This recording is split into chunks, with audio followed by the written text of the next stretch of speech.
ज्ञानरस YouTube channel पर आपका स्वागत है। आज प्रस्तुत है बाल मुकुंद गुप्त जी का सुप्रसिद्ध निबंध शिवशंभु के चिट्ठे का वाचन। यह वाचन शिवशंभु के चिट्ठे और खत नामक पुस्तक से है।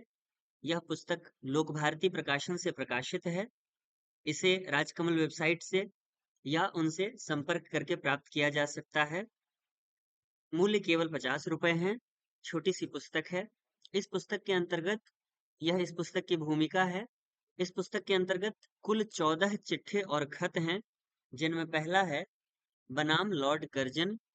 यह भारत मित्र पत्रिका में 11 अप्रैल 1903 ईस्वी को पहली बार प्रकाशित हुआ था। देखते हैं। माय लॉर्ड, लड़कपन में इस बूढ़े भंगड़ को बुलबुल का बड़ा चाव था। गांव में कितने ही शौकीन बुलबुलबाज थे। वह बुलबुलें पकड़ते थे, पालते थे और लड़ाते थे। बालक शिवशंभु शर्मा बुलबुलें लड़ाने का चाव नहीं रखता था। केवल एक बुलबुल को हाथ पर बिठाकर ही प्रसन्न होना चाहता था। पर ब्राह्मण कुमार को बुलबुल कैसे मिले? पिता को यह भय था कि यदि बालक को बुलबुल दी तो वह मार देगा, हत्या होगी, अथवा उसके हाथ से बिल्ली छीन लेगी तो पाप होगा। बहुत अनुरोध से यदि पिता ने किसी मित्र की बुलबुल किसी दिन ला भी दी तो वह 1 घंटे से अधिक नहीं रहने पाती थी, वह भी पिता की निगरानी में। सराय के भटियारे बुलबुलें पकड़ा करते थे। गांव के लड़के उनसे दो दो तीन तीन पैसे में खरीद लाते थे। पर बालक शिवशंभु तो ऐसा नहीं कर सकता था। पिता की आज्ञा बिना वह बुलबुल कैसे लावे और कहाँ रखे? उधर मन में अपार इच्छा थी कि बुलबुल जरूर हाथ पर हो। इसी से जंगल में उड़ती बुलबुल को देखकर जी फड़क उठता था। बुलबुल की बोली सुनकर हृदय नृत्य करने लगता था। कैसी कैसी कल्पनाएं हृदय में उठती थीं। उन सब बातों का अनुभव दूसरों को नहीं हो सकता। दूसरों को क्या होगा? आज यह वही शिवशंभु है। स्वयं इसी को उस बाल काल के अनिर्वचनीय चाव और आनंद का अनुभव नहीं हो सकता। बुलबुल पकड़ने की नाना प्रकार की कल्पनाएं मन ही मन में करता हुआ बालक शिवशंभु सो गया। उसने देखा, संसार बुलबुलमय है। सारे गांव में बुलबुलें उड़ रही हैं। अपने घर के सामने खेलने का जो मैदान है, उसमें सैकड़ों बुलबुलें उड़ती फिरती हैं। फिर वह सब ऊंची नहीं उड़ती, बहुत नीची नीची उड़ती हैं। उनके बैठने के अड्डे भी नीचे नीचे हैं। वह कभी उड़कर इधर जाती हैं और कभी उधर, कभी यहाँ बैठती हैं और कभी वहां, कभी स्वयं उड़कर बालक शिवशंभु के हाथ की उंगलियों पर आ बैठती हैं। शिवशंभु आनंद में मस्त होकर इधर उधर दौड़ रहा है। उसके दो तीन साथी भी उसी प्रकार बुलबुलें पकड़ते और छोड़ते इधर उधर कूदते फिरते हैं। आज शिवशंभु की मनोवांछा पूर्ण हुई। आज उसे बुलबुलों की कमी नहीं है। आज उसके खेलने का मैदान बुलबुलिस्तान बन रहा है। आज शिवशंभु बुलबुलों का राजा ही नहीं, महाराजा है। आनंद का सिलसिला यहीं नहीं टूट गया। शिवशंभु ने देखा कि सामने एक सुंदर बाग है। वहीं से सब बुलबुलें उड़कर आती हैं। बालक कूदता हुआ दौड़कर उसमें पहुंचा। देखा, सोने के पेड़ पत्ते और सोने ही के नाना रंग के फूल हैं। उन पर सोने की बुलबुलें बैठी गाती हैं और उड़ती फिरती हैं। वहीं एक सोने का महल है। उस पर सैकड़ों सुनहरी कलश हैं। उन पर भी बुलबुलें बैठी हैं। बालक दो तीन साथियों सहित महल पर चढ़ गया। उस समय वह सोने का बगीचा, सोने के महल और बुलबुलों सहित एक बार उड़ा। सब कुछ आनंद से उड़ता था। बालक शिवशंभु भी दूसरे बालकों सहित उड़ रहा था। पर यह आमोद बहुत देर तक सुखदाई न हुआ। बुलबुलों का ख्याल अब बालक के मस्तिष्क से हटने लगा। उसने सोचा, है, मैं कहाँ उड़ा जाता हूँ? माता पिता कहाँ? मेरा घर कहाँ? इस विचार के आते ही सुख स्वप्न भंग हुआ। बालक कुलबुलाकर उठ बैठा। देखा, और कुछ नहीं, अपना ही घर और अपनी ही चारपाई है। मनोराज्य समाप्त हो गया। आपने माय लॉर्ड, जब से भारतवर्ष में पधारे हैं, बुलबुलों का स्वप्न ही देखा है या सचमुच कोई करने के योग्य काम भी किया है? खाली अपना ख्याल ही पूरा किया है या यहाँ की प्रजा के लिए भी कुछ कर्तव्य पालन किया? एक बार यह बातें बड़ी धीरता से मन में विचारिए। आपकी भारत में स्थिति की अवधि के 5 वर्ष पूरे हो गए। अब यदि आप कुछ दिन रहेंगे तो सूद में मूलधन समाप्त हो चुका। हिसाब कीजिए, नुमाइशी कामों के सिवा काम की बात आप कौन सी कर चले हैं? और भड़कबाजी के सिवा ड्यूटी और कर्तव्य की ओर आपका इस देश में आकर कब ध्यान रहा है? इस बार के बजट की वक्तृता ही आपके कर्तव्य काल की अंतिम वक्तृता थी। जरा उसे पढ़ तो जाइए। फिर उसमें आपकी 5 साल की किस अच्छी करतूत का वर्णन है। आप बारंबार अपने दो अति तुम तराके से भरे कामों का वर्णन करते हैं। एक विक्टोरिया मेमोरियल हॉल और दूसरा दिल्ली दरबार। पर जरा विचारिए तो, यह दोनों काम शो हुए या ड्यूटी। विक्टोरिया मेमोरियल हॉल चंद पेट भरे अमीरों के एक दो बार देख आने की चीज होगा।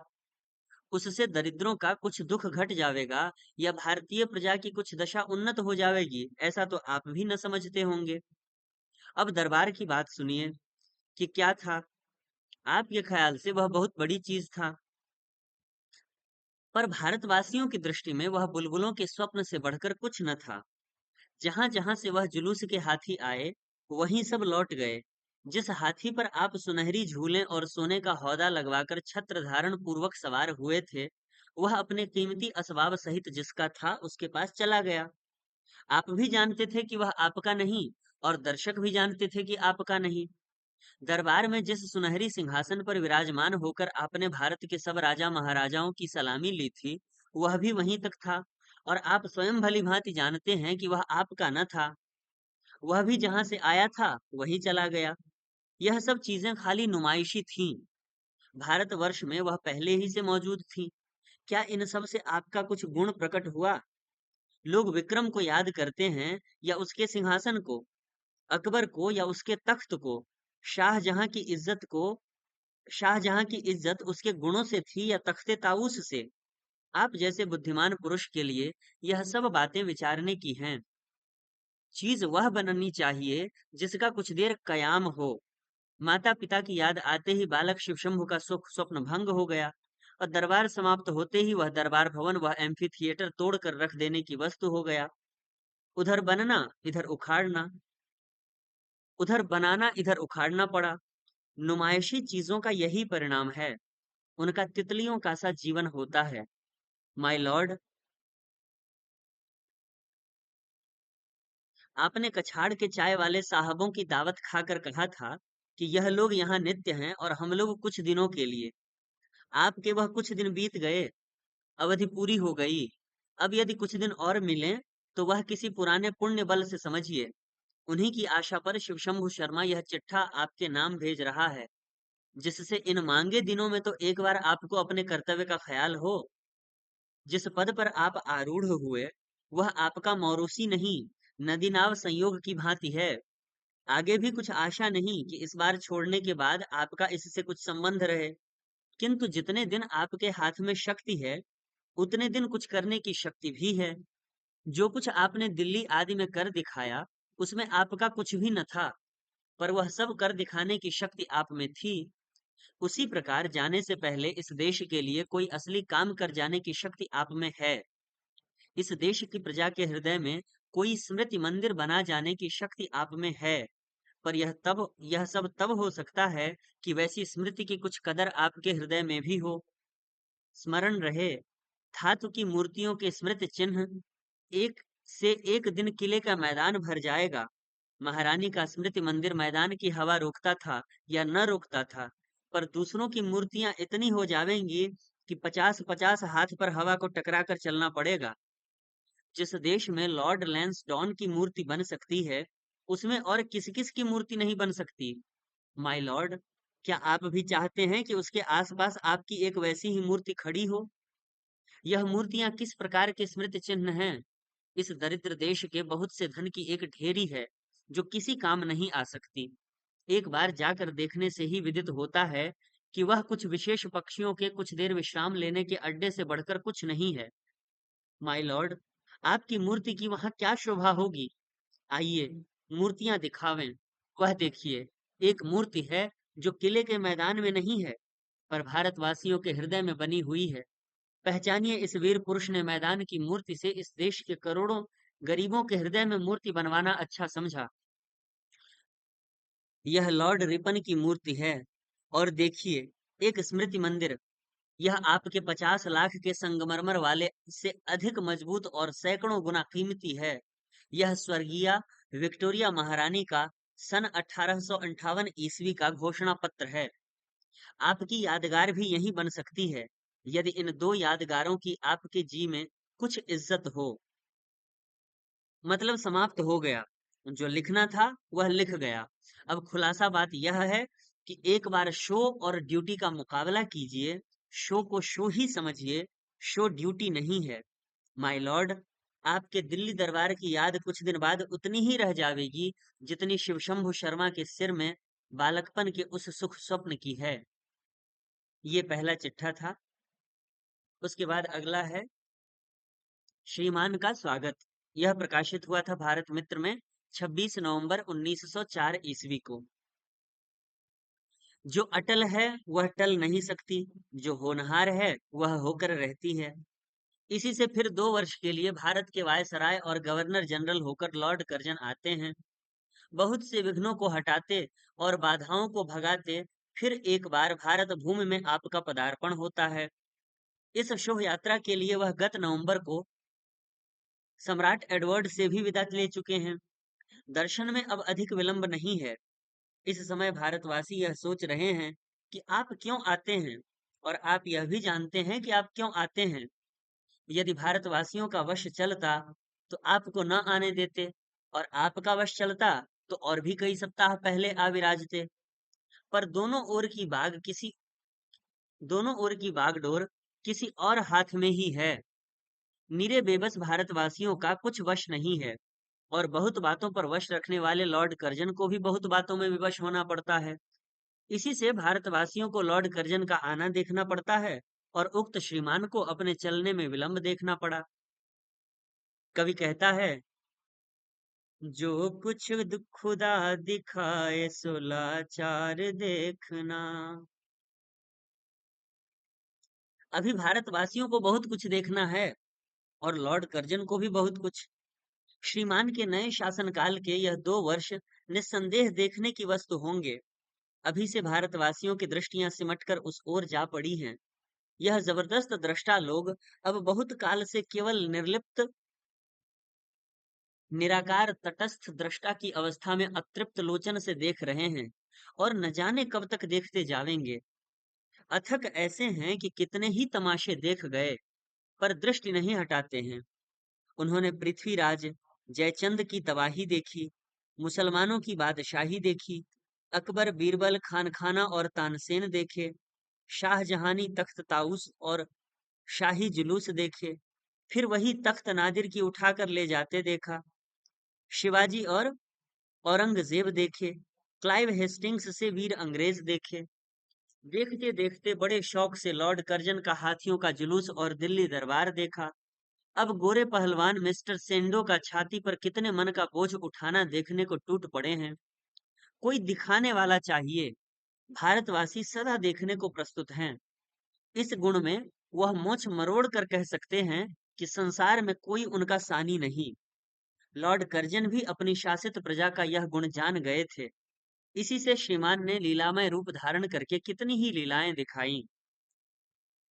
इसी से लोग बहुत सोच विचार कर रहे हैं कि इन 2 वर्षों में भारत प्रभु लॉर्ड कर्जन और क्या करेंगे। पिछले 5 साल से अधिक समय में श्रीमान ने जो कुछ किया, उसमें भारतवासी इतना समझने लगे हैं कि श्रीमान की रुचि कैसी है और कितनी बातों को पसंद करते हैं।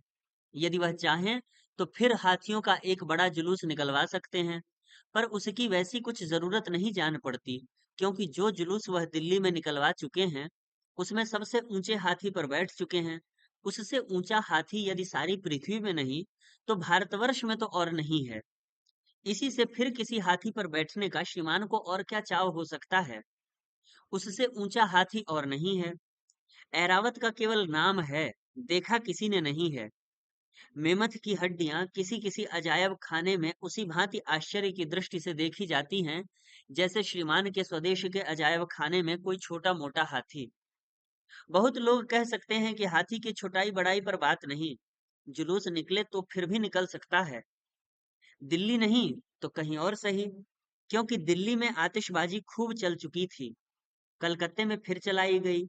दिल्ली में हाथियों की सवारी हो चुकने पर भी कलकत्ते में रोशनी और घोड़ा गाड़ी का तार जमा था। कुछ लोग कहते हैं कि जिस काम को लॉर्ड कर्जन पकड़ते हैं, उसे पूरा करके छोड़ते हैं। दिल्ली दरबार में कुछ बातों की कसर रह गई थी। उदयपुर के महाराणा न तो हाथियों के जुलूस में साथ चल सके, न दरबार में हाजिर होकर सलामी देने का मौका उनको मिला। इसी प्रकार बड़ौदा नरेश हाथियों के जुलूस में शामिल न होते।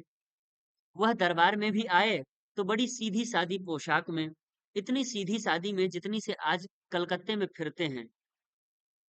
वह ऐसा तुम तराक और ठाठ बाट का समय था कि स्वयं श्रीमान वायसराय को पतलून तक कारचोबी की पहनना और राजा महाराजों की काठ की तथा ड्यूक ऑफ कनॉट को चांदी की कुर्सी पर बिठाकर स्वयं सोने के सिंहासन पर बैठना पड़ता था। उस मौके पर बड़ौदा नरेश इतनी सफाई और साद बड़ौदा नरेश का इतनी सफाई और सादगी से निकल जाना एक नई आन था। इसके सिवा उन्होंने झुककर सलाम नहीं किया था, बड़ी सादगी से हाथ मिलाकर चल दिए थे। यह कई एक कसरें ऐसी हैं जिनके मिटाने को फिर दरबार हो सकता है, फिर हाथियों का जुलूस निकल सकता है। इन लोगों के विचार में कलाम नहीं, पर समय कम है, काम बहुत होंगे। इसके सिवा कोई राजा महाराजा पहले दरबार में ही खर्च से इतने दब चुके हैं इसके सिवा कई राजा महाराजा पहले दरबार में ही खर्च से इतने दब चुके हैं कि श्रीमान लॉर्ड कर्जन के बाद यदि दो वायसराय और आवें और 5-5 की जगह 7-7 साल तक शासन करें, तब तक भी उनका सिर उठाना कठिन है। इससे दरबार या हाथियों के जुलूस की फिर आशा रखना व्यर्थ है। पर सुना है कि अब के विद्या का उद्धार श्रीमान जरूर करेंगे। उपकार का बदला देना महत पुरुषों का काम है। विद्या ने आपको धनी किया है, इससे आप विद्या को धनी किया चाहते हैं। इसी से कंगालों से छीनकर आप धनियों को विद्या देना चाहते हैं। इससे विद्या का वह कष्ट मिट जाएगा जो उसे कंगाल को धनी बनाने में होता है। नींव पड़ चुकी है, नमूना कायम होने में देर नहीं। अब तक गरीब पढ़ते थे, इससे धनियों की निंदा होती थी कि वह पढ़ते नहीं। अब गरीब न पढ़ सकेंगे, इससे धनी पढ़े न पढ़े उनकी निंदा न होगी। इस तरह लॉर्ड कर्जन की कृपा उन्हें बेपढ़े भी शिक्षित कर देगी। और कई काम हैं, कई कमीशनों के काम का फैसला करना है, कितनी ही मिशनों की कार्रवाई का नतीजा देखना है। काबुल है, कश्मीर है, काबुल में रेल चल सकती है, कश्मीर में अंग्रेजी बस्ती बस सकती है। चाय के प्रचार की भांति भांति मोटर गाड़ी के प्रचार की इस देश में बहुत जरूरत है। बंग देश का पार्टीशन भी एक बहुत जरूरी काम है। सबसे जरूरी काम विक्टोरिया मेमोरियल हॉल है। सन 1858 ईस्वी की घोषणा अब भारतवासियों को अधिक स्मरण रखने की जरूरत न पड़ेगी। श्रीमान स्मृति मंदिर बनवाकर स्वर्गीय महारानी विक्टोरिया का ऐसा स्मारक बनवा देंगे जिसको देखते ही लोग जान जाएंगे कि महारानी वह थीं जिनका स्मारक है। बहुत बातें हैं, सबको भारतवासी अपने छोटे दिमागों में नहीं ला सकते। कौन जानता है कि श्रीमान लॉर्ड कर्जन के दिमाग में कैसे कैसे आली ख्याल भरे हुए हैं। आपने स्वयं फरमाया था कि बहुत बातों में हिंदुस्तानी अंग्रेजों का मुकाबला नहीं कर सकते। फिर लॉर्ड कर्जन तो इंग्लैंड के रत्न हैं। उनके दिमाग की बराबरी कर गुस्ताखी करने की यहाँ के लोगों को यह बूढ़ा भंगड़ कभी सलाह नहीं दे सकता। श्रीमान कैसे आली दिमाग शासक हैं, यह बात उनके उन लगातार कई व्याख्यानों से टपकी पड़ती है जो श्रीमान ने विलायत में दिए थे और जिसमें विलायत वासियों को यह समझाने की चेष्टा की थी कि हिंदुस्तान क्या वस्तु है। आपने साफ दिखा दिया था कि विलायती यह नहीं समझ सकते कि हिंदुस्तान क्या है। हिंदुस्तान को श्रीमान स्वयं ही समझे हैं। विलायत वाले समझते तो क्या समझते। विलायत में उतना बड़ा हाथी कहाँ जिस पर चंवर छत्र लगाकर चढ़े थे।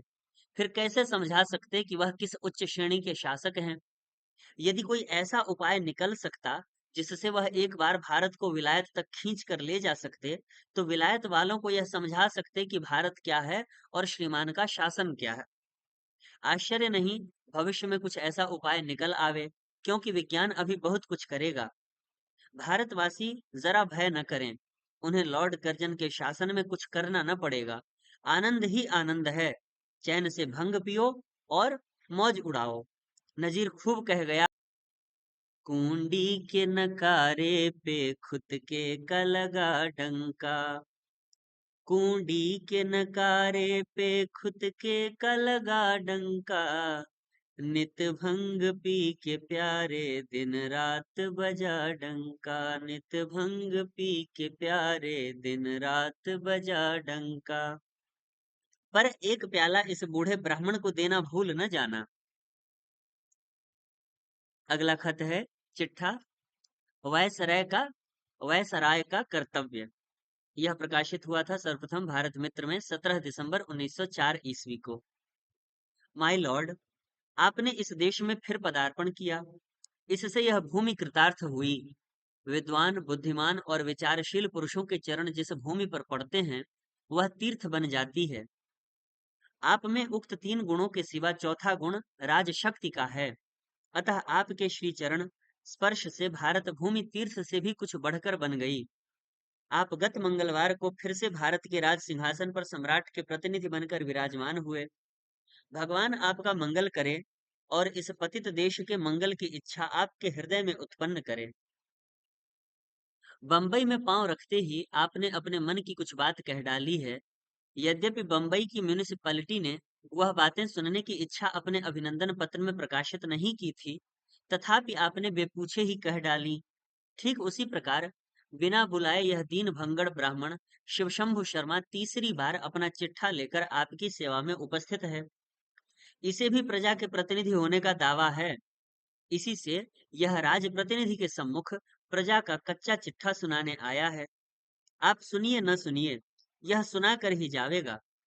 अवश्य ही इस देश की प्रजा ने इस दीन ब्राह्मण को अपनी सभा में बुलाकर कभी अपने प्रतिनिधि होने का टीका नहीं किया और न कोई पट्टा लिख दिया है। आप जैसा आप जैसे बाजाबता राज प्रतिनिधि हैं, वैसा बाजाबता शिवशंभु प्रजा का प्रतिनिधि नहीं है। आपको सम्राट ने बुलाकर अपना वैसराय फिर से बनाया।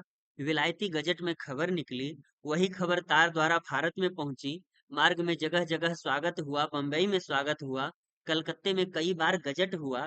रेल से उतरते और राज सिंहासन पर बैठते समय 2 बार सलामी की तोपें सर हुई। कितने ही राजा, नवाब, बेगम आपके दर्शनार्थ बंबई पहुंचे। बाजे बजाते रहे, बाजे बजते रहे, फौजें सलामी देती रहीं। ऐसी एक भी सनद प्रजा प्रतिनिधि होने की शिव शंभु के पास नहीं है। तथापि वह इस देश की प्रजा का, यहाँ के चिथड़ापोश कंगालों का प्रतिनिधि होने का दावा रखता है, क्योंकि उसने इस भूमि में जन्म लिया है। उसका शरीर भारत की मिट्टी से बना है और उसी मिट्टी में अपने शरीर की मिट्टी को एक दिन मिला देने का इरादा रखता है। बचपन में इसी देश की धूल में लौट कर बड़ा हुआ। इसी भूमि के अन्न जल से उसकी प्राण रक्षा होती है। इसी भूमि से कुछ आनंद हासिल करने को उसे भंग की चंद पत्तियां मिल जाती हैं। गांव में उसका कोई झोपड़ा नहीं है, जंगल में खेत नहीं है, एक पत्ती पर भी उसका अधिकार नहीं है। पर इस भूमि को छोड़कर उसका संसार में कहीं ठिकाना भी नहीं है। इस भूमि पर उसका जरा सत्व न होने पर भी इसे वह अपनी समझता है। शिवशंभु को कोई नहीं जानता, जो जानते हैं वह संसार में एकदम अनजान हैं। उन्हें कोई जानकर भी जानना नहीं चाहता। जानने की चीज शिवशंभु के पास कुछ नहीं है।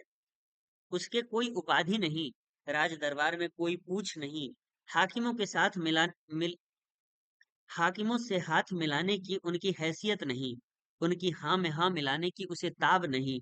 वह एक कपर्दक शून्य घमंडी ब्राह्मण है। हे राज प्रतिनिधि, क्या उसकी 2-4 बातें सुनिएगा। आपने बंबई में कहा है कि भारत भूमि को मैं किस्सा कहानी की भूमि नहीं, कर्तव्य भूमि समझता हूँ। उसी कर्तव्य के पालन के लिए आपको ऐसे कठिन समय में भी दूसरी बार भारत आना पड़ा। माय लॉर्ड, इस कर्तव्य भूमि को हम लोग कर्म भूमि कहते हैं। आप कर्तव्य पालन करने आए हैं और हम कर्मों का भोग भोगने। आपके कर्तव्य पालन की अवधि है, हमारे कर्म भोग की अवधि नहीं। आप कर्तव्य पालन करके कुछ दिन पीछे चले जावेंगे, हमें कर्म भोग भोगते भोगते यहीं समाप्त हो जाना होगा। और न जाने फिर भी कब तक वह भोग समाप्त होगा। जब थोड़े दिन के लिए आपका इस भूमि से स्नेह है, तो हम लोगों का कितना भारी स्नेह होना चाहिए यह अनुमान कीजिए, क्योंकि हमारा इस भूमि से जीने मरने का साथ है। माय लॉर्ड, यद्यपि आपको इस बात का बड़ा अभिमान है कि अंग्रेजों में आपकी भांति भारतवर्ष के विषय में शासन नीति समझने वाला और शासन करने वाला कोई नहीं है। यह बात विलायत में भी आपने कई बार हेर फेर लगा कर कही और इस बार बंबई में उतरते ही फिर कही, आप इस देश में रहकर 72 महीने तक जिन बातों की नींव डालते रहे, अब उन्हें 24 मास या उससे कम में पूरा कर जाना चाहते हैं। सरहदों पर फौलादी दीवार बना देना चाहते हैं, जिससे देश की भूमि को कोई बाहरी शत्रु उठाकर अपने घर न ले जावे, अथवा जो शांति आपके कथनानुसार धीरे धीरे यहाँ संचित हुई है, उसे इतना पक्का कर देना चाहते हैं कि आपके बाद जो वायसराय आपके राज सिंहासन पर बैठे, उसे शौकीनी और खेल तमाशे के सिवा दिन में और नाच बाल या निद्रा के सिवा रात को कुछ न करना पड़े। पर सच जानिए, आपने इस देश को कुछ नहीं समझा, खाली समझने की शेखी में रहे, और आशा नहीं कि अगले कुछ महीनों में भी कुछ समझेंगे। किंतु इस देश ने आपको खूब समझ लिया, और अधिक समझने की जरूरत नहीं रही। यद्यपि आप कहते हैं कि यह कहानी का देश नहीं, कर्तव्य का देश है, तथापि यहाँ की प्रजा ने समझ लिया है कि आपका कर्तव्य ही कहानी है। एक बड़ा सुंदर मेल हुआ था, अर्थात आप बड़े घमंडी शासक हैं, और यहाँ की प्रजा के लोग भी भारी घमंडी। पर कठिनाई इसी बात की है कि दोनों का घमंड दो तरह का है। आपको जिन बातों का घमंड है, उन पर यहाँ के लोग हंस पड़ते हैं। यहाँ के लोगों को जो घमंड है, उसे आप समझते नहीं, और शायद समझेंगे भी नहीं। जिन आडंबरों को करके आप अपने मन में बहुत प्रसन्न होते हैं, या समझ बैठते हैं कि बड़ा कर्तव्य पालन किया, वह इस देश की प्रजा की दृष्टि में कुछ भी नहीं है। वह इतने आडंबर देख सुन चुकी और कल्पना कर चुकी है कि और किसी आडंबर का असर उस पर नहीं हो सकता। आप सरहद को लोहे की दीवार से मजबूत करते हैं। यहाँ की प्रजा ने पढ़ा पढ़ा है कि एक राजा ने पृथ्वी को काबू में करके स्वर्ग में सीढ़ी लगानी चाहिए थी। आप और लॉर्ड किचनर मिलकर जो फौलादी दीवार बनाते हैं, उससे बहुत मजबूत एक दीवार लॉर्ड केनिंग बना गए थे। आपने भी बंबई की स्पीच में केनिंग का नाम लिया है। आज 46 साल हो गए, वह दीवार अटल अचल खड़ी हुई है। वह स्वर्गीय महारानी का घोषणा पत्र है, जो 1 नवंबर 1858 ईस्वी को केनिंग महोदय ने सुनाया था। वही भारतवर्ष के लिए फौलादी दीवार है। वही दीवार भारतवर्ष की रक्षा करती है। उसी दीवार को भारतवासी अपना रक्षक समझते हैं। उस दीवार के होते आपके लॉर्ड किचनर के कोई दीवार बनाने की जरूरत नहीं है। उसकी आड़ में आप जो चाहें जितनी मजबूत दीवार की कल्पना कर सकते हैं। आडंबर से इस देश का शासन नहीं हो सकता। आडंबन का आदर आडंबर का आदर इस देश की कंगाल प्रजा नहीं कर सकती। आपने अपनी समझ में बहुत कुछ किया, पर फल यह हुआ कि विलायत जाकर वह सब अपने ही मुंह से सुनाना पड़ा। कारण यह कि करने से कहीं अधिक कहने का आपका स्वभाव है। इससे आपका करना भी कहे बिना प्रकाशित नहीं होता। यहाँ की अधिक प्रजा ऐसी है जो अब तक भी नहीं जानती कि आप यहाँ के वायसराय और राजप्रतिनिधि हैं, और आप एक बार विलायत जाकर फिर से भारत में आए हैं। आपने गरीब प्रजा की ओर न कभी दृष्टि खोलकर देखा, न गरीबों ने आपको जाना। अब भी आपकी बातों से आपकी वह चेष्टा नहीं पाई जाती। इससे स्मरण रहे कि जब अपने पद को त्याग कर आप फिर स्वदेश में जावेंगे, तो चाहे आपको अपने कितने ही गुण गुण कीर्तन करने का अवसर मिले, यह तो कभी न कह सकेंगे कि कभी भारत की प्रजा का मन भी अपने हाथ में किया था। यह वह देश है जहाँ की प्रजा एक दिन पहले रामचंद्र के राज तिलक पाने के आनंद में मस्त थी, और अगले दिन अचानक रामचंद्र बन को चले तो रोती रोती उनके पीछे जाती थी। भरत को उस प्रजा का मन प्रसन्न करने के लिए कोई भारी दरबार नहीं करना पड़ा, हाथियों का जुलूस नहीं निकालना पड़ा, वरंच दौड़कर वन में जाना पड़ा और रामचंद्र को अयोध्या में लाने का यत्न करना पड़ा। जब वह न आए, तो उनकी खड़ाओं को सिर पर रखकर अयोध्या तक आए, और खड़ाओं को राज सिंहासन पर रखकर स्वयं 14 साल तक वलकल धारण करके उनकी सेवा करते रहे। तब प्रजा ने समझा कि भरत अयोध्या का शासन करने योग्य है। माय लॉर्ड, आप वक्तृता देने में बड़े दक्ष हैं, पर यहाँ वक्तृता का कुछ और ही वजन है। सत्यवादी युधिष्ठिर के मुख से जो निकल जाता था, वही होता था। आयु भर में उसने एक बार बहुत भारी पॉलिटिकल जरूरत पड़ने पर कुछ सहसा झूठ बोलने की चेष्टा की थी। वही बात महाभारत में लिखी हुई है। जब तक महाभारत है, वह बात भी रहेगी। एक बार अपनी वक्तृताओं से इस विषय को मिलाइए और फिर विचारिए कि इस देश की प्रजा के साथ आप किस प्रकार अपना कर्तव्य पालन करेंगे। साथ ही इस समय इस अधेड़ भंगड़ ब्राह्मण को अपनी भांग बूटी की फिक्र करने की आज्ञा दीजिए। तो इसमें हमने 3 चिट्ठों का वाचन किया। आगे अगले वीडियो में शेष चिट्ठों का वाचन करेंगे। यह वीडियो कैसा लगा, वाचन कैसा लगा, अवश्य बताएं। यदि मेरे लिए कोई सुझाव हो तो अवश्य साझा करें। धन्यवाद।